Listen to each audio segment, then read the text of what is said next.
I'm John. I'm a former correctional officer. I did that job for about 6.5 years before fate ordained for me to move on to other things. Now I'm a 911 dispatcher, but I still remember being a correctional officer. It was one of those early jobs in my career that was very formative. It was sort of my first criminal justice job, since I guess we're not going to count Target.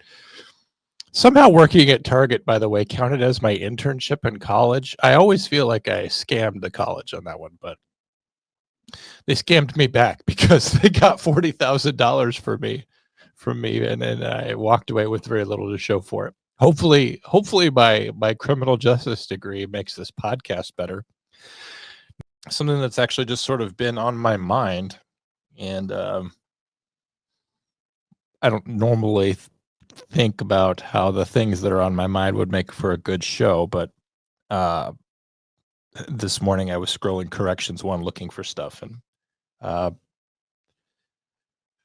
some stuff, good stuff leapt out at me, but something better leapt into its place. Question about Charlie Kirk's killer.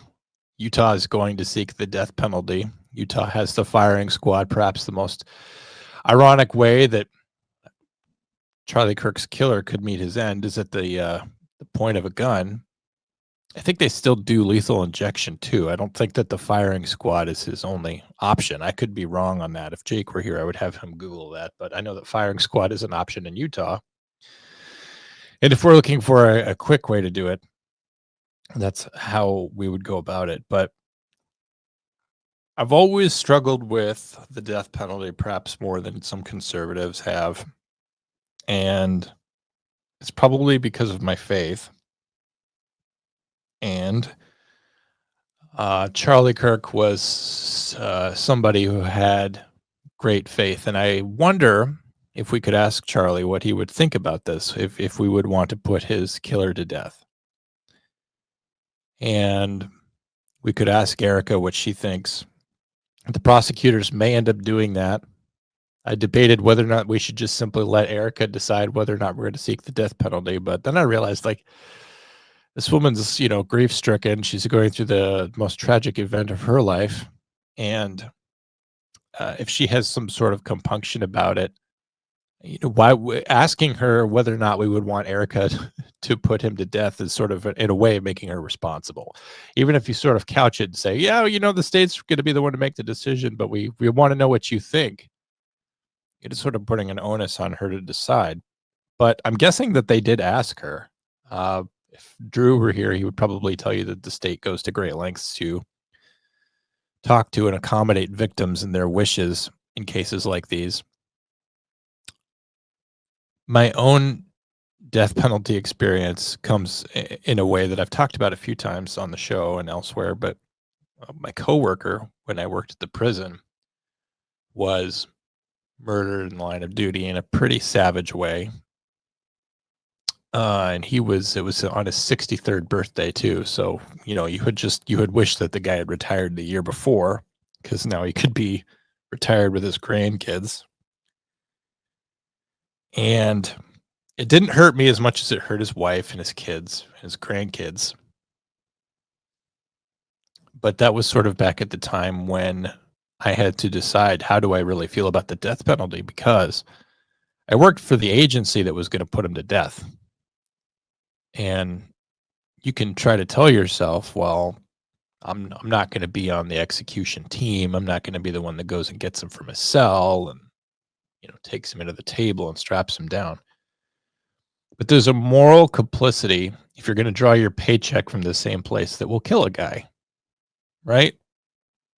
I mean, if the shoe was on the other foot, I was a part of a a criminal enterprise that killed people, and I drew my paycheck from the mob boss, in this case, the warden, the governor, or whatever. Would I be a party to that? Well, if it was a criminal endeavor, then I would have been a party to it because I was on the payroll, right? If it was all racketeering, I would go down for that murder, especially since I knew about it beforehand. If it was indeed a murder, I don't think it was. But I wasn't ready to be on the execution team. I told myself, I'm pretty ambivalent about this. I'm going back and forth about this. And if someday I come to the conclusion, when I finally grow up, in my late 20s at this point, but when I finally grow up, I might realize that I'm not okay with this. And how will I feel about having been involved? Luckily, I guess if you want to use that word, there were plenty of people who wanted to be on that team. It was the prison SWAT team that was involved in that. And, at no point were we drawing straws or would I have even been considered eligible for that, just because there were people that wanted to do it. And those people were generally well connected at the prison. All this to say, I've done some wrestling with whether or not I thought it was okay. Growing up, of course, since the Clinton era, I was a Rush Limbaugh fan. I was listening to him on the radio. And he sort of shaped and guided a lot of my thinking, perhaps more so than my parents or a lot of my teachers. And he was pro-death penalty. And I remember what my father told me about the death penalty when I asked him about it. He said that, a forfeiture takes place, that you have the right to your life until you forfeit it, until you take an action that causes you to forfeit that right. And I think that despite the fact that that advice comes from my dad, it's pretty universally true that we all have rights endowed to us by our creator until we forfeit those things.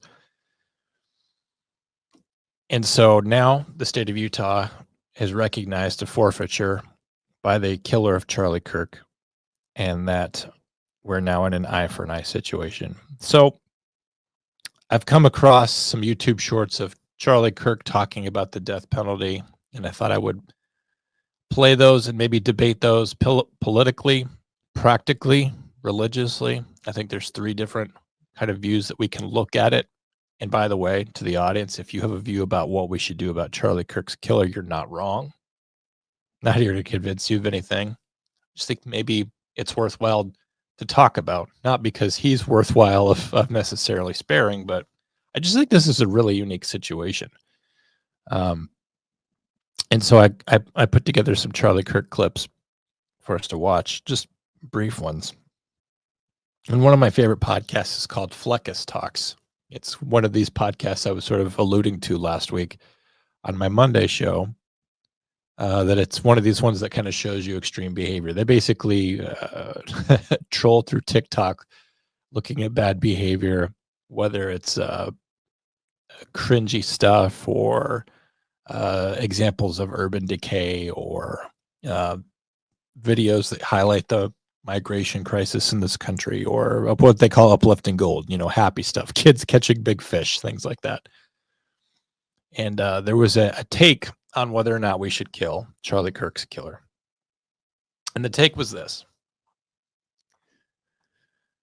Woman, and I wish I had pulled this. If I was a better podcaster, I would have, but she said,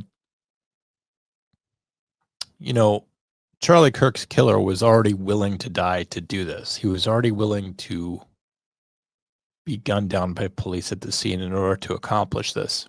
So when he forfeited his life, he was ready to do this the day of. He was locked in and he was okay with that. He was ready to die and prepared to do that. And he was okay with forfeiting his life so that he could kill Charlie Kirk. He felt like that was a good exchange. It showed you what he thought about himself. He thought that Charlie Kirk was more important than himself.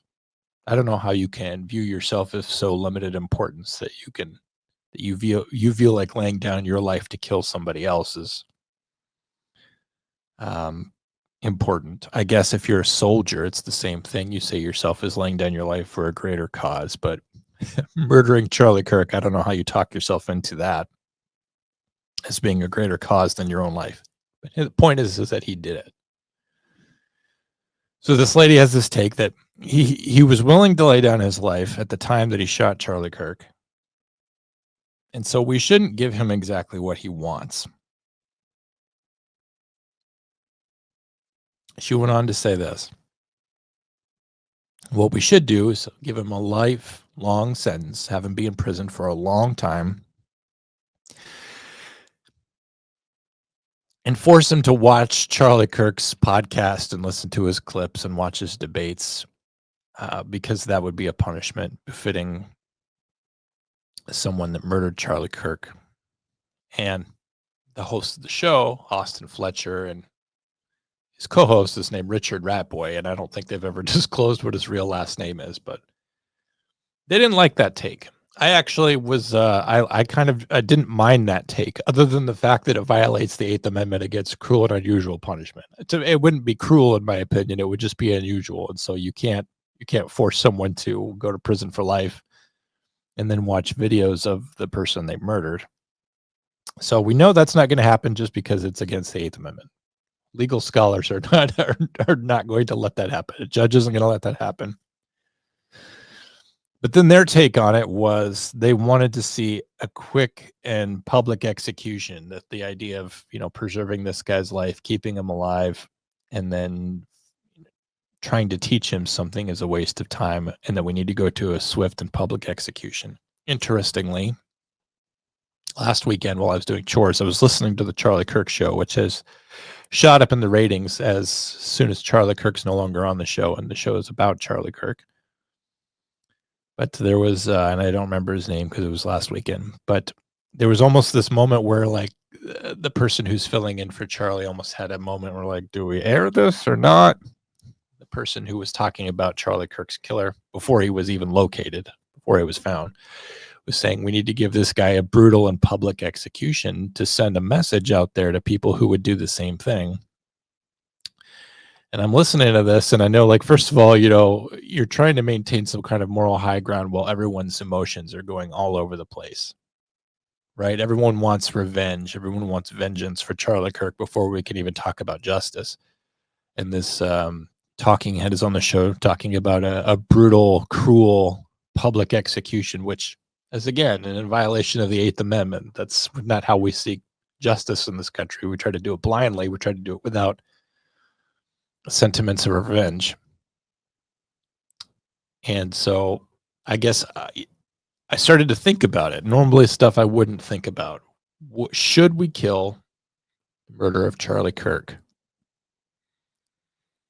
From a straight conservative point of view, yes. We should be just enforcing the law that's on the books, right? If this is what the voters of the state of Utah prescribe for the crime of murder, first-degree murder, intentional murder, is death penalty on the table. If you've got those aggravating circumstances there that make someone eligible for the death penalty, then just go ahead and apply it regardless of who Charlie Kirk was. Apply it regardless of who his killer is, and you have to just apply the law. That sounds like justice to me. It sounds like blind justice. It sounds like we're not, the Lady Justice with the scales is not taking a peek. She's just doing what she would normally do in any other case. Perhaps that's the answer to all of this, and I should just end the podcast now. That would be easy, right? But I got to thinking about it, and I thought, this really, this killing means a lot more to just the people of Utah. It means something to the people of the entire world. You've got Charlie Kirk rallies going on in the United Kingdom. It's sending shockwaves through the entertainment industry elsewhere. It's confusing people. To be honest, it's setting people against each other, which is not surprising. That's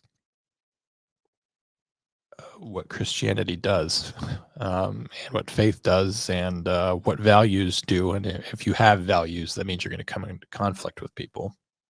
Even people of good conscience, even with people that you care about, they're not necessarily going to understand it. My own sister was texting me because she doesn't understand the fervor for Charlie Kirk.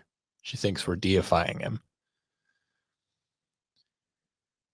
It was everything I could do to not actually drop a reel on Instagram, in reply to that. You shouldn't respond out of anger on Instagram of all places, but if you don't understand the significance of Charlie Kirk being murdered or what that message was supposed to mean as an act of terrorism, then that message wasn't aimed at you. And if that message wasn't aimed at you, then that message was coming from your side. It's a talking point directed at me from someone who's on your side of the political discussion aisle. And they probably wouldn't even acknowledge it as an act of terror, even though one of the most initial reactions I saw of people out there was, now's a good time to shut up. People are scared into silence. They don't want to say anything because It might mean that there's a bullet for them somewhere out there. Luckily, our side is generally tends towards courageousness, and the people who are going out there and making conservative talking points are going to go out there and continue to do it. But it was very hard to not viscerally react, and that's how we're all reacting. So the death of Charlie Kirk kind of has broader implications beyond just what it does to the people of the state of Utah and the law. It's almost it's almost a turning point, no pun intended, or a boiling point in our cultural civil Cold War. Things are heating up over the death of Charlie Kirk and how you feel about it, and whether or not you feel it was justified, or whether or not you feel like it's cause for celebration. And so, in that sense, it's cause for an opportunity. And this is where the naive John comes in. This is where I behave like I did when I was 20. This is where I think as a child.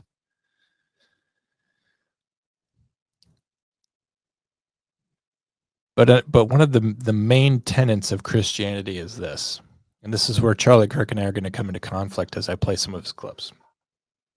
But the grace of God means not just sparing you from the punishments to which you're entitled. That would be mercy. Mercy, when we show mercy towards someone, that's when we withhold some kind of bad thing that's coming to them, right? You show mercy against an enemy of yours. It means you don't give back in kind. You turn the other cheek. You show mercy. You spare them what's coming to them. The grace of God is when you give someone a reward that they don't have coming to them. None of us deserves grace. None of us can earn grace for ourselves. By definition, as I just gave it to you, grace is something that you don't deserve. It's a reward that you don't have coming, right? The kid steals from the store and then you give him the candy bar he stole.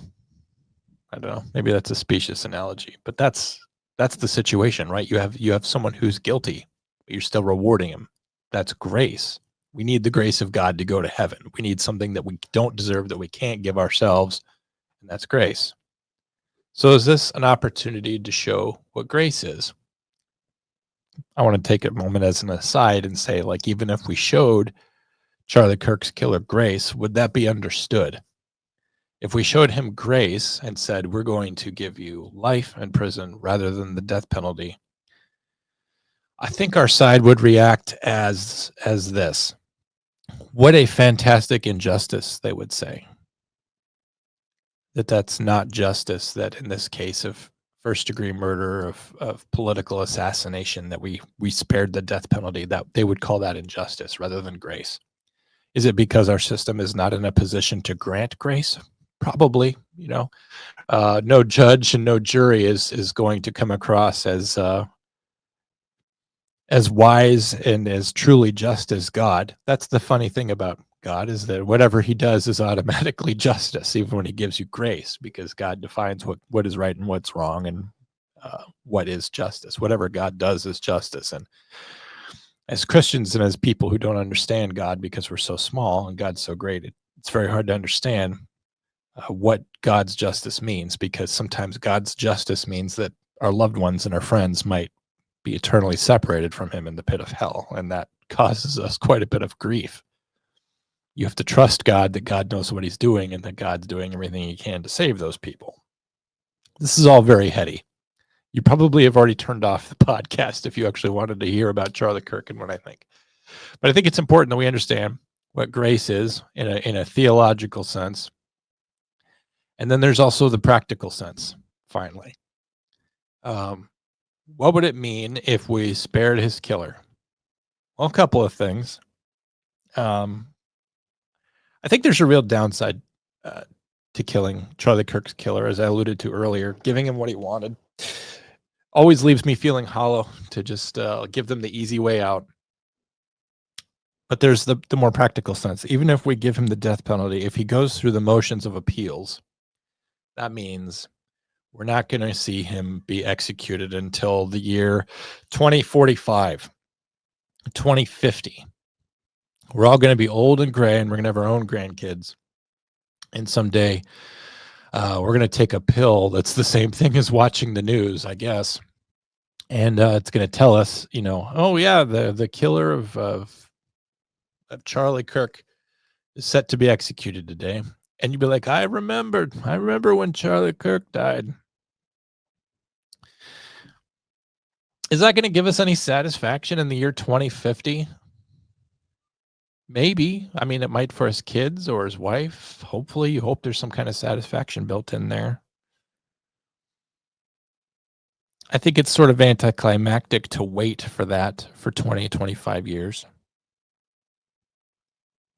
On the other hand, you can sort of begin the healing process now. You can dispose of him now. You can say, we're sending him to prison for the rest of his life. And by doing that, it makes him irrelevant. There's no pending business with the killer of Charlie Kirk at any point in the year 2045 or 2050 if we go ahead and fully adjudicate it now. And we have the power to do that by saying you're going to prison for the rest of your life. And he can appeal those things, but it won't matter because he'll be doing prison for the rest of his life. And we can consign him to irrelevancy and consign him to vacancy from national discussion and from our day-to-day conversation as a nation by doing that. Practically speaking, I just want to take note of this, that for correctional officers and everyone that works in the Utah Department of Corrections, that means he'll continue to be a problem. Whatever kind of inmate he is, he's going to continue to cause issues inside the walls. He can hurt people inside the walls, other inmates inside the walls, correctional officers. He can still be a controversial figure and someone that's difficult for the Utah Department of Corrections to manage.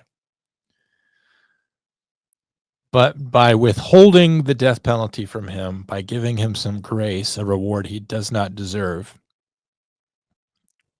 we could be showing a level of restraint and maturity as a society that is better than the society that he killed for. Charlie Kirk's killer values political violence as a means to an end. Charlie Kirk's killer thinks it's okay to kill people. The hardest thing about being a correctional officer is you have to take the high road, be the bigger person in every situation. Same thing as a 911 dispatcher.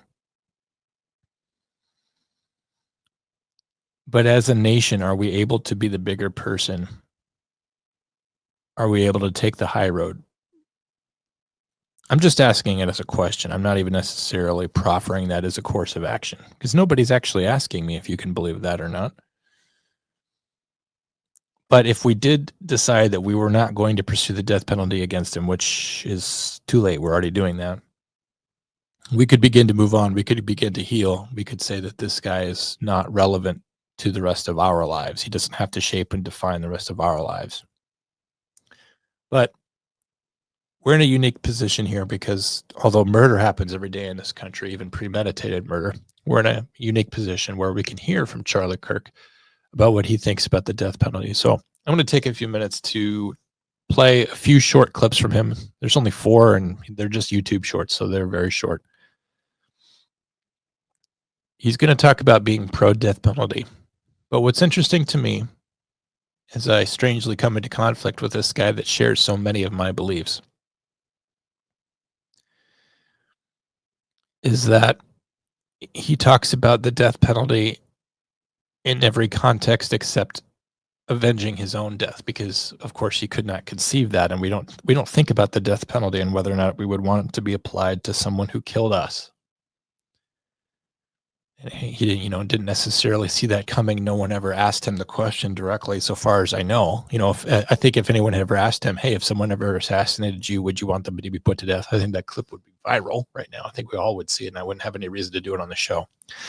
But I'll play a couple clips about what Charlie Kirk thinks about the death penalty. That you advocate for a limited government, but think that the government should have the jurisdiction to kill someone. Okay, well, I believe in a small but strong government, and for the record, I believe that someone who took a life should have their life taken. Under every circumstance? Under most, yeah. Is there any circumstance where you think the death penalty is okay? Yes, I think that school shooters and mass murderers and crimes against humanity, like you said, but not eye for an eye nonsense. Why is it that if you kill 10 people, such a morally different thing than killing one person? Because you're taking more lives, and I'm against the death penalty because, again, you're taking another life. It's like you're being hypocritical. Well, hold on. You're against it in some circumstances. You said school shooters, so there is a threshold where you're okay with it. We as conservatives try to strive for blind justice. Those on the left will argue for social justice. Social justice is saying, no, you should not be given what you are due. You should be given more or extra based on some sort of group criteria, some sort of background, some sort of suffering. We as conservatives believe in the ideal that you shall not favor the administrative justice just because of your skin color, background, wealth, so on and so forth. You So there he talks about the death penalty and within the context of social justice. I don't know that what I'm talking about is social justice in the same way. Social justice has something to do with equity or a victim class or supposed status of people who are entitled to something because of who they are. But there is a social aspect to whether or not we would kill Charlie Kirk's killer because of how it would affect society. I discussed those things in kind of a broad context. What would it mean to give grace to Charlie Kirk's killer?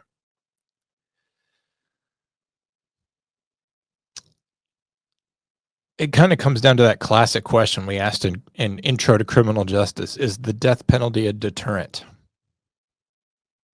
And I guess I would leave it up to you in the comments to say whether or not the death penalty is a deterrent. It wasn't for Charlie Kirk's killer. As I said, he was willing to die the day of. I think most people who do things like this realize that there's every chance that they're not going to get away from the crime scene and they're going to be gunned down by police. So they're willing to die in this situation. So it's not a deterrent. And in Utah, I mean, if there was anything that was a compelling deterrent, it might be the firing squad. It had no effect on this guy.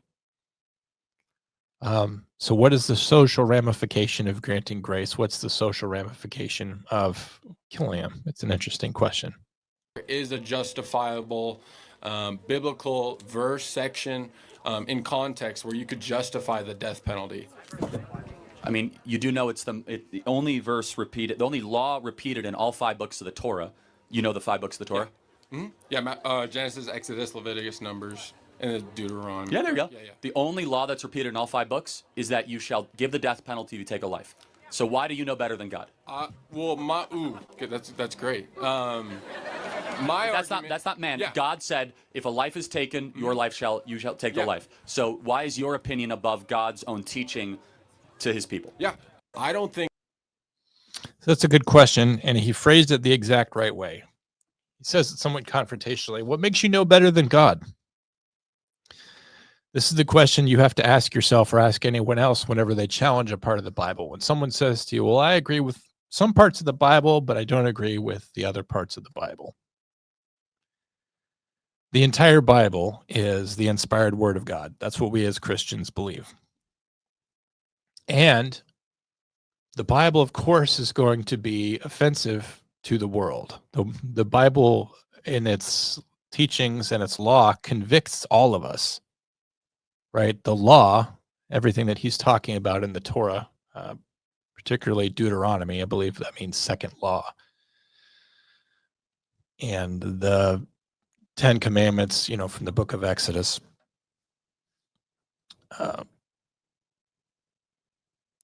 It's interesting to me that he refers to, first of all, the Old Testament, because the Old Testament is what in Jesus's time they called the law. They didn't call it the Old Testament because it was the only testament they had at that time. He refers to the Old Testament, and the Old Testament convicts all of us, as I said, and it shows that none of us can live by the law. There's nothing that we can do on our own. We can't abide by God's laws and earn ourselves into heaven through good behavior. So the saying about the Bible is this, that you learn from the old, but you live by the new. And when Jesus came to earth, he was the fulfillment of the law. A new covenant was made because it was obvious to God that even if he lays down all the laws, whether it's 10 or more, that human beings simply can't fulfill that law. All of us are broken. All of us are sinners. None of us can get it done. And so if we're going to live by the law as prescribed in the Torah, which he keeps mentioning, I'll mention it again in another video, we have a problem there, because that law is only sufficient in that it condemns all of us and gets all of us sent to hell. So when someone talks to Charlie Kirk and about what God thinks about capital punishment, it's almost not sufficient to discuss only the Old Testament. We have to discuss what Jesus would do. And this was one of the arguments that was made to me in Intro to Criminal Justice, because I went to a Baptist college. Our teacher, who I figured out much later after I graduated from college, was extremely liberal. So now it's like you're looking at theological concepts through a political lens. But she asked this great question. Would Christ throw the switch? Do you think Jesus would do that? Jesus came to earth not to condemn the world, but to save the world. That's in the Bible. That's in the New Testament. He came not to condemn the world, but to save the world. Through that new covenant, he fulfilled the law himself. He became the law. That's why everyone really hated Jesus, by the way, is because he was out there doing things he wasn't supposed to be doing. He was healing people on a Saturday, when you're not supposed to do stuff. There was this blind legalism to following the scripture, following the Torah, that was completely devoid of actual faith in God. There's this famous line that's very, very easy for our culture to misunderstand, but it was a debate about whether or not this person had been circumcised, right? The removing of the foreskin is something in the Jewish faith that they do at a bris. It has to do with being compliant with God's laws. There's a lot of laws in the Old Testament that have to do with like cleanliness, like you shouldn't eat shellfish because, at that time, shellfish, even now, they're bottom feeders, so they're eating a lot of disgusting things that are probably not safe to eat. In Leviticus, it says that during a woman's monthly times, she should be sent out of the camp, which seems a little harsh. So why am I bringing up circumcision and leaving the camp during your monthly times and not eating shellfish? All these things, whether it's eating kosher or being circumcised because it's what God tells you to do, it's all the stuff that's prescribed in the law in the Old Testament. We're told that we can comply with the law, and that's a good thing, but we've got to do it for the right reason. So you can get circumcised, but you need to circumcise your heart. You need to be following the law because you love God, not because you love the law. See Romans 2:28, a person is not a Jew who is only outwardly, nor is circumcision merely outward and physical.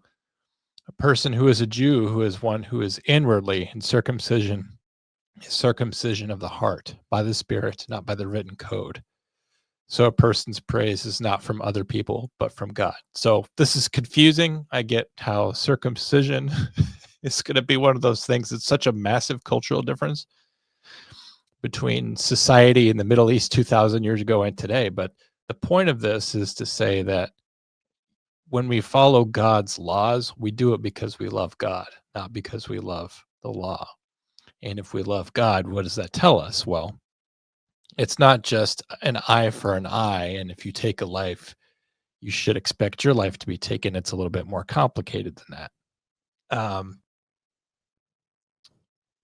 And so you can learn from the old law, but you've got to live by the new. And so when you ask what God wants us to do about murder, I don't think it's necessarily sufficient to be looking at the Old Testament and say, well, it's an eye for an eye, because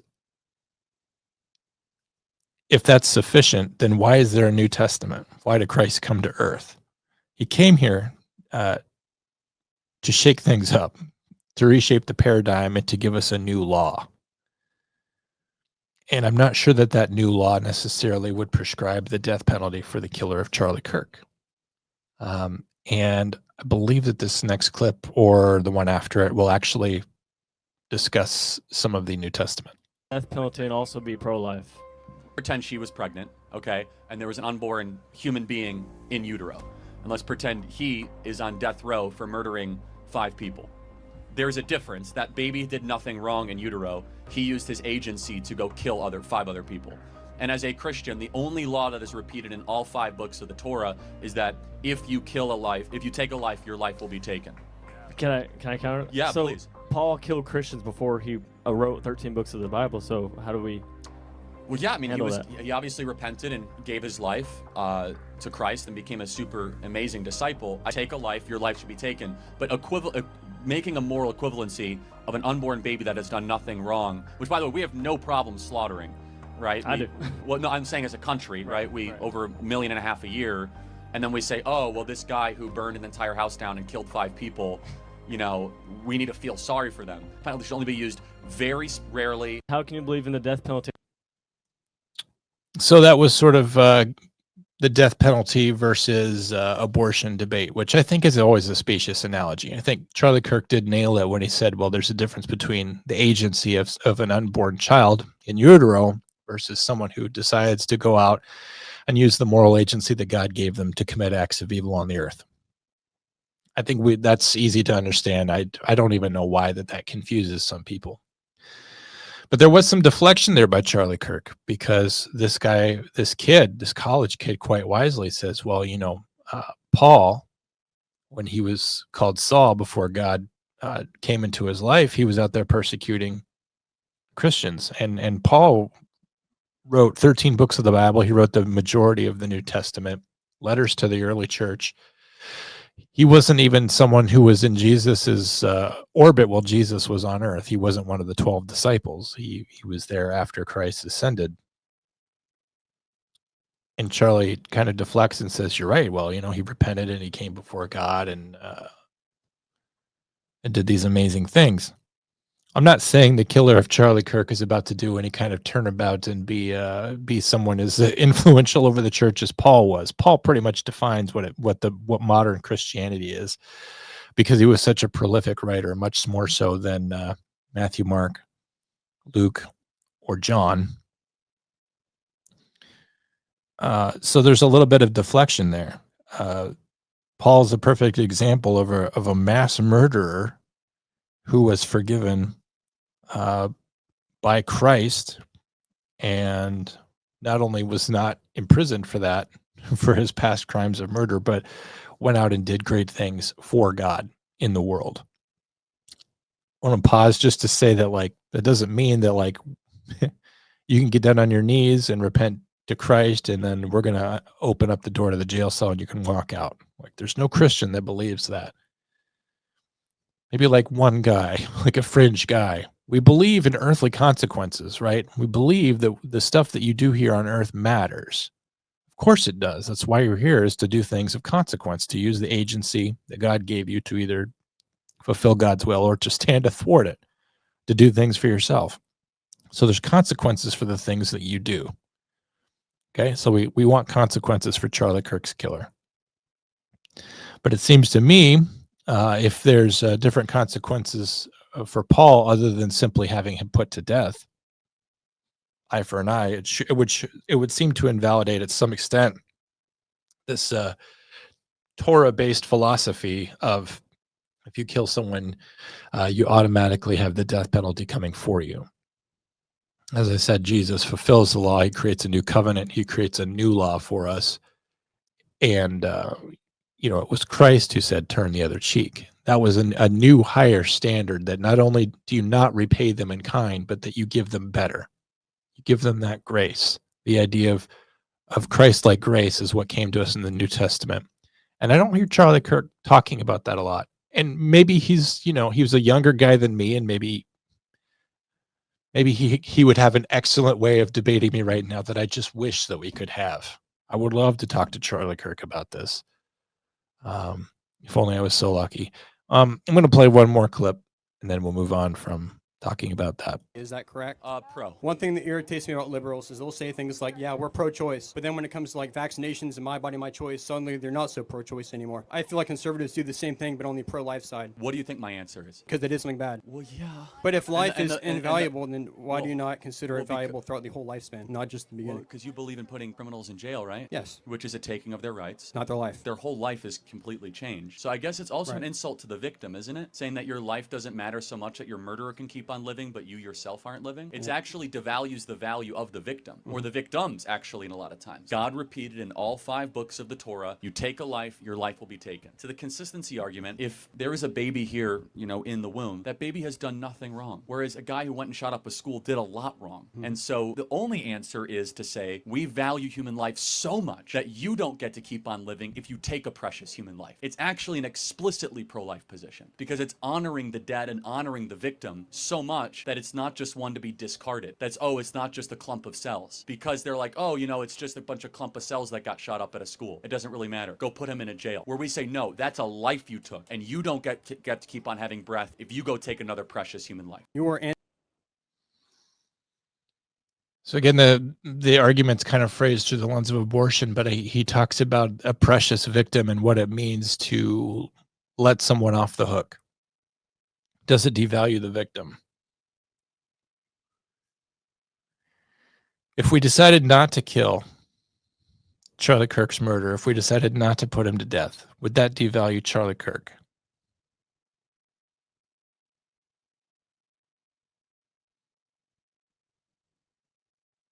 I mean, I honestly don't know the answer.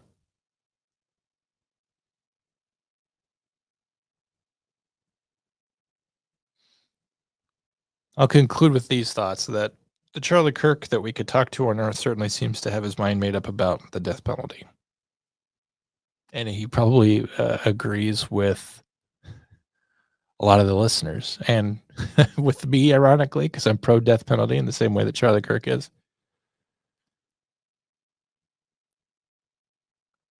But there's also Charlie Kirk now, who's up at the right-hand side of God, who has all the answers finally given to him.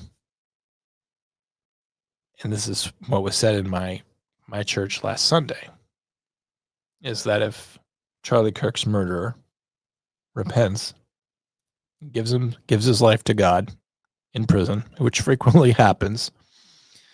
I say that with some irony because it certainly seems like they don't necessarily give themselves over to Christ. There's not necessarily a transformative action of embracing faith by these guys, at least not an overt one. It's hard to see what's in a man's heart. But if the killer of Charlie Kirk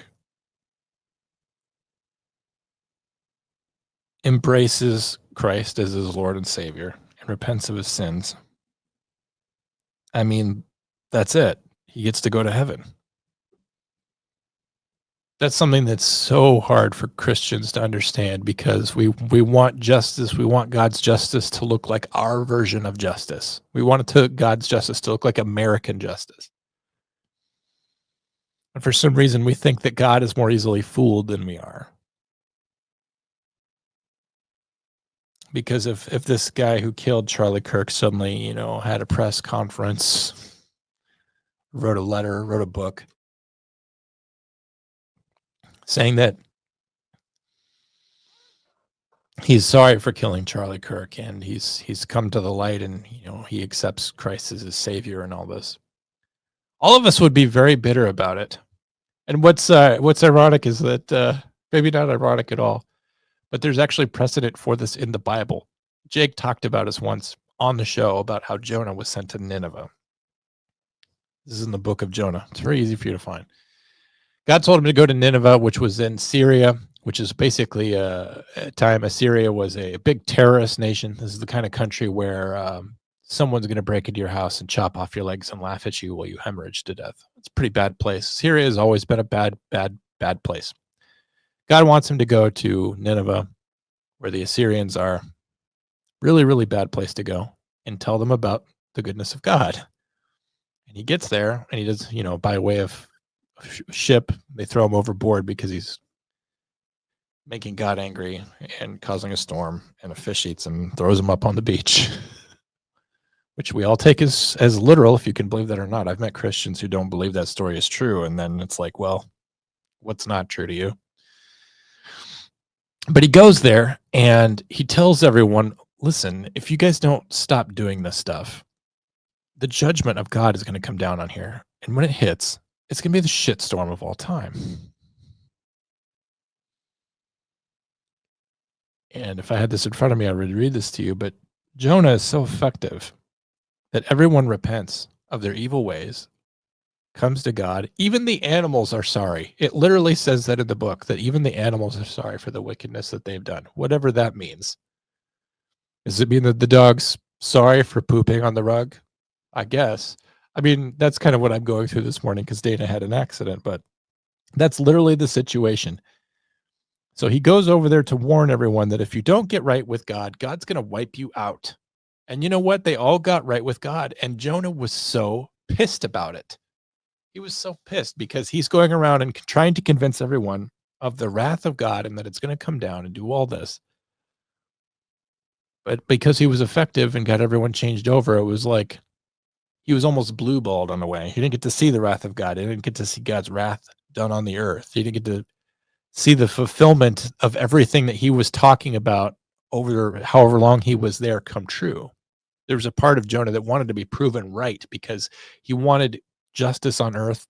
His idea of justice for all the wickedness he saw in Nineveh, he wanted God to solve it. But God's idea of justice is not the same as Jonah's. And in that final closing out couple of chapters in Jonah, Jonah is he's mad about the goodness of God. And I think it's just very telling that in this situation that if Charlie Kirk's killer came to embrace God's goodness and enjoyed God's grace, and we didn't get that version of God's wrath that we're all hoping will pour out on him, that we'll be disappointed. But that's the thing is we all want, I've said this on Com Center too before, people always want their rights protected. They want justice for them and they want wrath for everyone else. They want the law to be enforced on other people. So this is such human nature that even goes back thousands of years to when Jonah was written. That we want God's justice to look like our justice, and we want God's wrath for everyone else, but we want his grace for ourselves. Think about this another way. If I have bored you or haven't convinced you, but has it occurred to you that Hitler could be in heaven? That seems like an insane concept, right? Like I chose Hitler because he's the de facto, everyone chooses Hitler as the worst person. But whoever you think the worst person is, if you want to go Stalin, that's fine. You want to go with Mussolini? Okay. You want to go with Saddam Hussein? Whoever you want, whoever you pick out as your evil guy on earth, Pol Pot, whatever. You realize there's a chance they're in heaven. Doesn't that just piss you off to think that Hitler could be in heaven? Well, I think the odds are slim just because God pretty much tells us that suicide's not a good idea. And escaping from the consequences of your earthly sins is not a good idea. God wants you to be held accountable on earth for that. But I mean, it's up to God to decide who goes to heaven or hell. It's not up to us. We're not morally qualified to make that judgment. Only God is.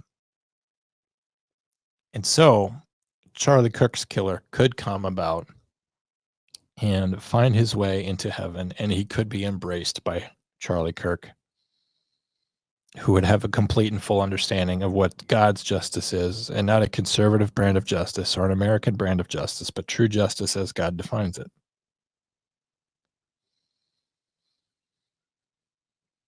So we're not going to have a quick and public execution in a gruesome and nasty fashion that would seem to satisfy revenge for us. And I have to wonder what message would that send? If capital punishment is a deterrent, what would it send if we did it quick and brutal and publicly? Which is also a violation of the Eighth Amendment. But what message does that send? Right now, conservatives and liberals, progressives have never been more far apart when it comes to understanding a thing.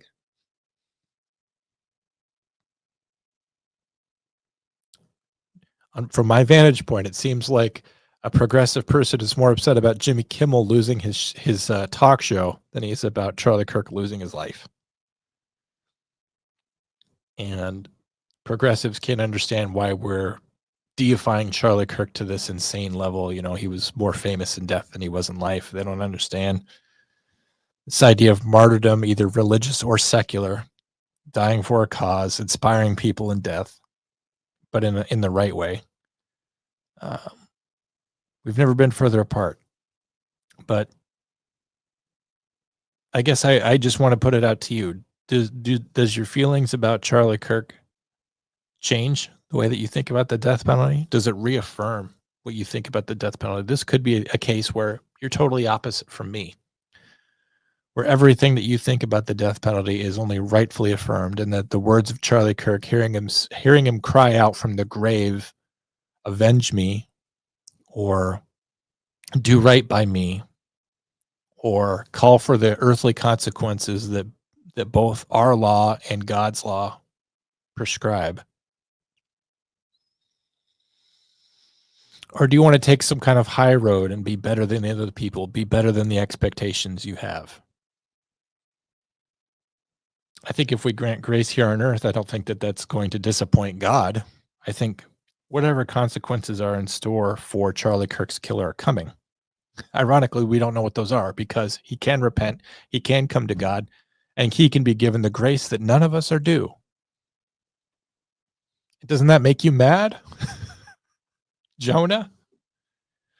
We should be happy to see God's will done, whether it's grace for Charlie Kirk's killer, whether it's eternal damnation for Charlie Kirk's killer, because we trust God to be just.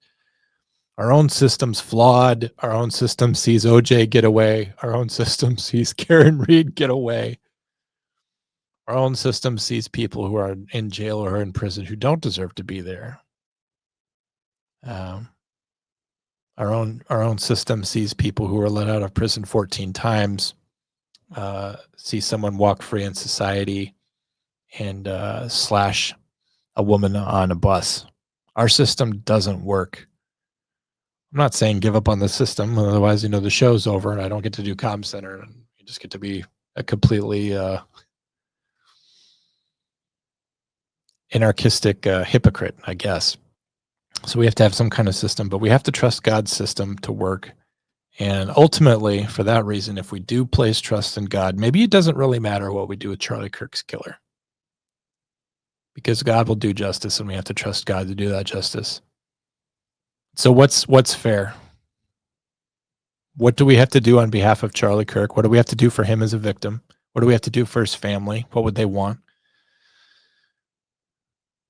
What do we have to do to show that we're a merciful and good society, that we're not a bloodthirsty society? Because I think that's important. I think these people who were very, very, very hurt in the days after Charlie Kirk was killed, calling for his vicious and brutal and public execution, were speaking out of hurt feelings. And I think I can understand those feelings as valid, as much as I don't maybe condone them.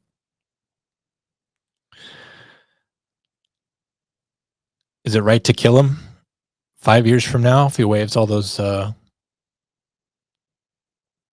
rights to appeal, like someone like Timothy McVeigh did, or the killers of my friends did? They waived all their appeals, and we were putting him to death within a couple of years. At that point, it doesn't take that long. Once they give up all their appeals, it's actually, as far as legal processes go, it's not a quick, or it's not a slow process in most states. So what's best for us, I think, is what we should be asking ourselves, and not worry so much about the justice side of it. My call is that this is going to turn up like any other situation. I think it'll probably be the way of Brian Koberger, where maybe he'll make a plea to get a life sentence instead of the death penalty. You have to wonder the politics of that situation, what a district attorney would feel about that. Maybe it'll be one of those really bizarre situations where someone just pleads guilty and it's not in exchange for anything. We've seen those happen before too, where it's just like, did you ask your lawyer about this first? Because the death penalty is on the table and you pled guilty in exchange for nothing. You're not doing the trial. You're not exercising your rights, and we might get to kill you. So there's a chance that could happen, that he could just plead guilty and that we might just get on with it. I think that might happen, and then irony of ironies, he'll plead guilty. We'll say, okay, we hereby sentence you to death, and then he'll be dragging his heels in appeals for the next 25 years, ironically. And it's just like, well, why didn't you have a trial? Why didn't you just do that? That'll be interesting to watch, but the timetable for going forward with the trial is going to be years going forward now. We're looking at possibly towards the end of the Trump administration or even the beginning of the next administration before we figure this out. And I think as long as we fail to know the ultimate fate of Charlie Kirk's killer, that's going to be like an open wound for us, at least on this side of the political argument. The country's talking points or national debates are going to move on to other bigger things, the Epstein files being buried again or whatever, overseas conflict, internal turmoil over economics or other problems. But we need to solve it. And I think the fastest way to solve it and to begin to move on and to heal would be to just give him life in prison. But it's up to the people of Utah, and it's up to a jury, and it's up to a judge, and it's up to me to trust in the institutions that God's placed on this earth. It's also in the book of Romans that God establishes hierarchies of authority on earth, and that we need to respect those hierarchies and those authorities, because they were instituted by God. If you ever wondered why there is a society at all, it's because God does good things. The question about God is always, why does he allow bad things to happen? And that question is fundamentally wrong. I'm not admonishing anyone who asks that question. It's a question of anyone who's coming to faith. Why does God let bad things happen? But you should ask yourself, and I'll close the show with this, why do good things happen?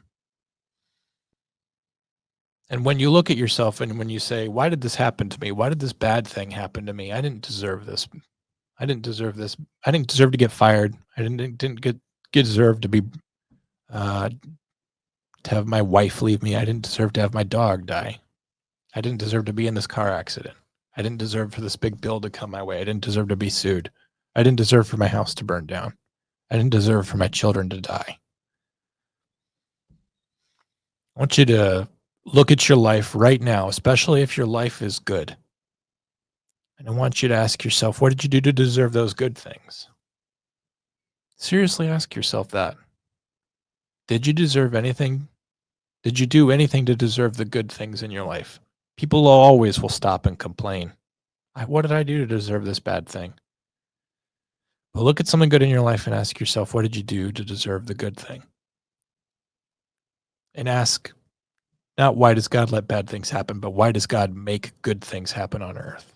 Because man in its natural state is all just killing, and it's never taking the high road, and it's never giving grace. That's not who human beings are. But we have those things in our society, and it's because God is alive and active and working through people and through his spirit on the face of the earth. The Bible also says that a lot of people shouldn't become preachers. So I guess retroactively, if this has influenced you anyway and how you think about God, my prayer would be that only truth is the only thing that you heard from me, that anything I said that was wrong or was a lie or is not the word of God or what he would have you hear, I hope that didn't stick. It's kind of a big thing to speak for God on a little podcast, but hope you guys appreciated that sermon. I didn't mean to get too heavy with you, but hey, you know what? That's me. And the good thing about a podcast is that if you don't want to hear, you don't have to. And I'm not going to get a little report saying that you turned it off. So thanks to everyone who supports this podcast. Bye, everybody.